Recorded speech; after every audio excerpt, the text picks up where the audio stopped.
Hey everybody, welcome back to Guns and Gadgets, the premier source for Second Amendment news, just like it says on my buddy's shirt. You know him, this is Anthony, the arms scholar. How's it going, everybody? We are out here in the middle of nowhere in Minnesota, the land of 15.8 million lakes, and we're actually hunting in these woods. It's pretty cool. Wanted to just collab real quick, and we're going to talk about gun-free zones. Now, our channels are very similar. Yeah. I'm going to ask you your opinion, but I'm assuming that we have a similar opinion. Yeah, you don't really have to guess much what my opinion is. So we have a shooting that just took place in Texas at a high school. Yeah. And right now there's two major unions that represent over 4 million teachers, and they're putting pressure on Congress right now to enact gun control. Yeah. Specifically, they want people to go after Joe Manchin so that they can pass all of their unconstitutional goodness. What's your opinion on, he's actually an attorney. So, but not your attorney. Right. So everybody who's like, hey, quick question, legal question. Yeah, I can't answer this, sorry. Yeah, you gotta pay that stuff. So what's your grounded opinion legally on a gun-free zone? Well, I think first, practically, we've seen gun-free zones just don't work. Every state, every city that has heavy gun control and has these gun-free zones or restricts access to firearms for the first place, we see that crime rates are high, and statistics support that. We've seen FBI statistics on their own that support that information. So just on the very basis, but gun-free zones in general, like when you talk about the legal aspect of them, historically, we've never really seen a whole lot of restriction on carrying firearms out in public. Now, you might have some historical analogs that you see a lot of anti-gunners point to when they file various briefs or cases. Right. They point to like the Northampton stuff, Right. or restrictions on people carrying firearms out in public for fear of causing fear and terror.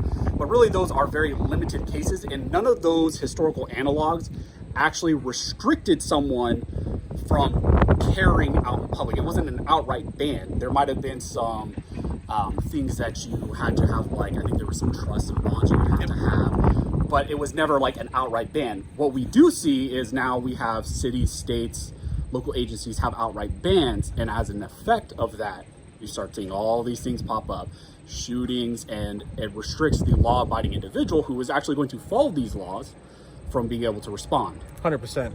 Yeah. In this case, so that's the legal side, and that's why I bug him for that stuff, because he's got that down pat.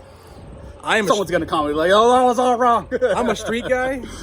What I think about gun-free zones is that gun-free zones cost lives. It creates a target-rich environment for the criminal, and look what happened in Texas.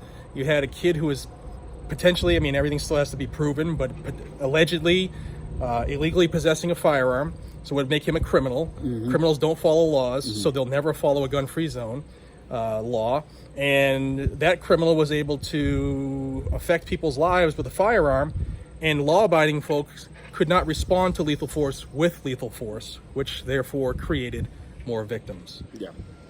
And it's unfortunate that we can't even really have the discussion, because the firearm itself is kind of a non-starter with a lot of the discussion on the other side. But it's one of those things, like the overused phrase, the definition of insanity is doing the same thing over and over. And their solution always is more gun control, more gun-free zones, more restrictions, and we keep seeing things pop up. At what point do we say, hey, we've tried it your way. Yeah. Well, let's try it our way. And our way is the constitutional way, and the way that we've seen this amazing nation actually be formed and thrive. Absolutely. We'll see. One thing I want you all to do is, if you are making phone calls to senators, they're going after Manchin, Sinema, and Collins again, because they're holding the line on the gun control as far as, holding the line on the filibuster.